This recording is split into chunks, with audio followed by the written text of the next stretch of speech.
you go to the grocery store or when you go out to eat, do you think about the way the food reached your plate?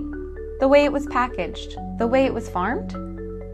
When you throw out 2 pounds of meat, you're wasting over 13,000 gallons of water. Let that sink in.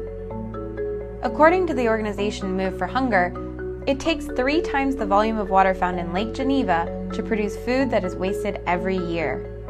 In the United States alone, food waste is estimated to be around 30 to 40%. With food production accounting for 25% of the world's greenhouse gas emissions, it's important to factor in how we eat and what we can do about it. From a legislative standpoint, the United States and the European Union are attempting to bring awareness to the future of food and forge a path to building a sustainable agricultural model. In the European Union, under the umbrella of the all-encompassing Green Deal, is the Farm to Fork strategy.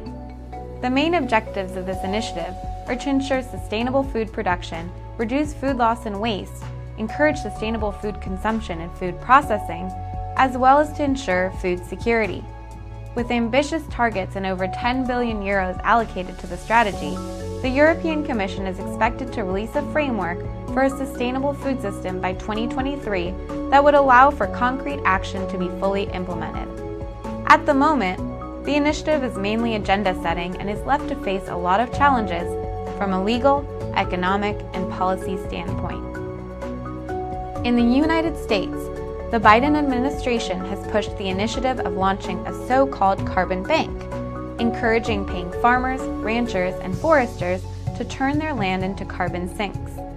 The process of carbon sequestration is a complex one. To quickly summarize, the concept would be to capture the excess carbon from the atmosphere into the soil, which would then turn into a carbon credit. The credit could then be sold off to larger corporations that are looking to offset their greenhouse gas emissions. Microsoft and Shopify are some of the many examples of larger companies lining up to buy carbon credits. The crucial debate now is how to add a dollar amount to carbon. Quantifying carbon sequestration will take time, research, and financial backing. These pieces of legislation will take time to implement, but you can control your actions, starting today. These changes begin and end with the individual. So what can you do to help the cause? Eat your leftovers, or challenge expiration dates on your food. In the United States, besides infant formula, these are not federally regulated. Freeze food that is more at risk of going bad so that you can eat it at a later date, or stock up and use the food in your pantry.